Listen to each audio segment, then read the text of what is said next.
بسم اللہ الرحمن الرحیم نحمدہ ونصلی علی رسولہ الکریم اما بعد۔ جو چیز انسان کو قابل رشک بنائے تو اس کے حصول کے لیے آدمی کو مشقت بھی برداشت کرنی پڑتی ہے، اس کے لیے سفر بھی کرنے پڑتے ہیں۔ علم یقیناً ایک ایسی چیز ہے جو انسان کو قابل رشک بناتی ہے۔ لا حسد الا فی اثنتین، حدیث میں اس کی وضاحت موجود ہے۔ تو آج کی مجلس میں 3 واقعات ایسے عرض کروں گا جہاں علم کے حصول کے لیے بڑی شخصیات نے سفر کیے اور اللہ تعالیٰ نے انہیں قابل رشک، پہلے ہی سے وہ تھے، مزید اس میں جب وہ ترقی ہو گئی اور برکتیں اللہ نے نصیب کیں، اور یرفع اللہ الذین آمنوا منکم والذین اوتوا العلم درجات کا مصداق بنے۔ ایک مشہور واقعہ پہلا تو حضرت موسیٰ علیہ السلام کا قرآن مجید میں موجود ہے۔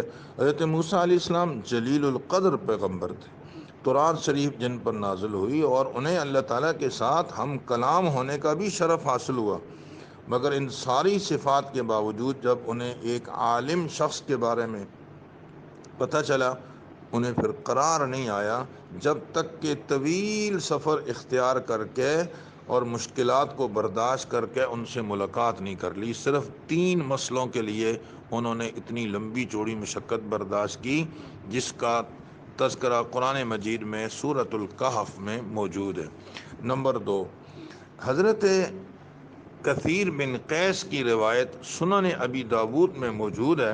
فرماتے ہیں کہ میں حضرت ابو دردہ رضی اللہ تعالیٰ عنہ کی مجلس میں بیٹھا ہوا تھا دمشق کی مسجد میں، کہ اتنے میں نے دیکھا کہ ایک آدمی آیا اور اس نے آ کر یہ کہا کہ اے ابو دردہ رضی اللہ تعالیٰ عنہ، میں آپ کے پاس مدینہ طیبہ سے آیا ہوں، اور صرف اس لیے آیا ہوں کہ میں نے سنا ہے کہ ایک حدیث آپ بیان کرتے ہو آپ صلی اللہ علیہ وسلم سے، تو میں نے چاہا کہ وہ میں آپ سے براہ راست سن لوں، بس میرے آنے کی اور کوئی حاجت نہیں۔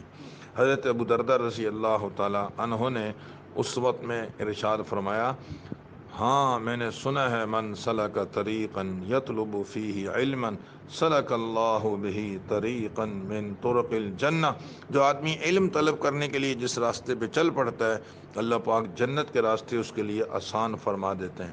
اور ایک طویل حدیث بیان کی جس میں یہ بات بھی فرمائی کہ فرشتے تبرک کے طور پر اپنے پر اس کے قدموں کو نیچے بچھا دیتے ہیں، اور یہ بات بھی فرمائی کہ عالم کے لیے آسمان اور زمین کی ہر مخلوق توبہ اور استغفار کرتی ہے، اور حتیٰ کہ مچھلیاں پانی میں اس کے لیے جو وہ توبہ اور استغفار کر رہی ہوتی ہیں۔ اور فرمایا عالم کی فضیلت عابد پر ایسی ہے جیسا کہ 14ویں رات کے چاند کی فضیلت ستاروں پر، اور یہ کہ العلماء ورثۃ الانبیاء، علماء انبیاء کے وارث ہیں، اور انبیاء کرام درہم اور دینار کا وارث نہیں بناتے بلکہ علم کا وارث بناتے ہیں۔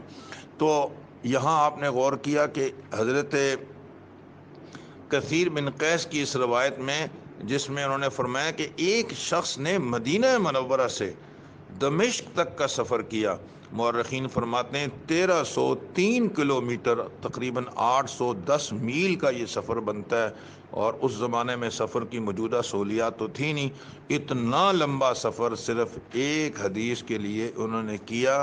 جو لوگ علم کی قدر و قیمت سے واقف تھے ان کے لیے اس طرح کے مشقتوں والے سفر بھی وہ مشکل نہیں ہوتے تھے۔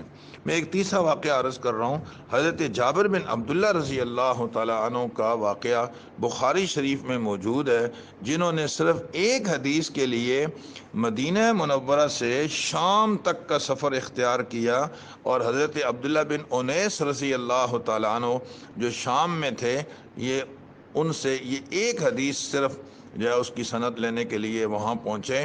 جب وہاں پر پہنچے تو دربان سے کہا کہ اندر جا کر اطلاع دو کہ جابر آئیں۔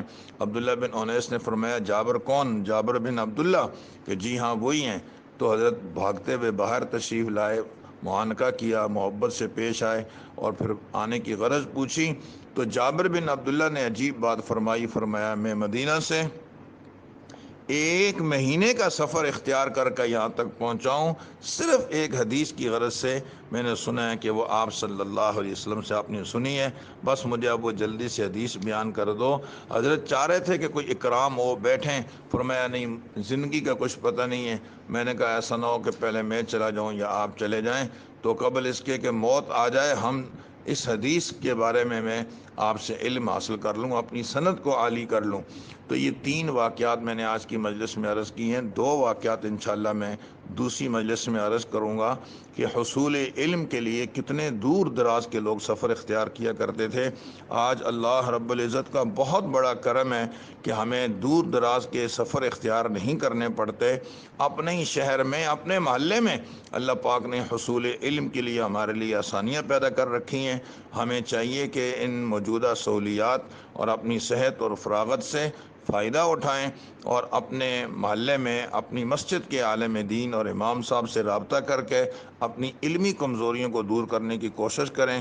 اللہ تعالی ہمیں عمل کی توفیق نصیب فرمائے۔ مدارس دینیہ میں داخلے شروع ہیں، ہمیں چاہیے کہ اپنے بچوں کو دینی مدارس سے جوڑیں اور قرآن مجید کی تعلیم دلوائیں۔ دنیا کے چند ٹکوں کی خاطر اپنے بچوں کو دینی تعلیم سے محروم نہ کریں۔ وآخر دعوانا ان الحمد للہ رب العالمین۔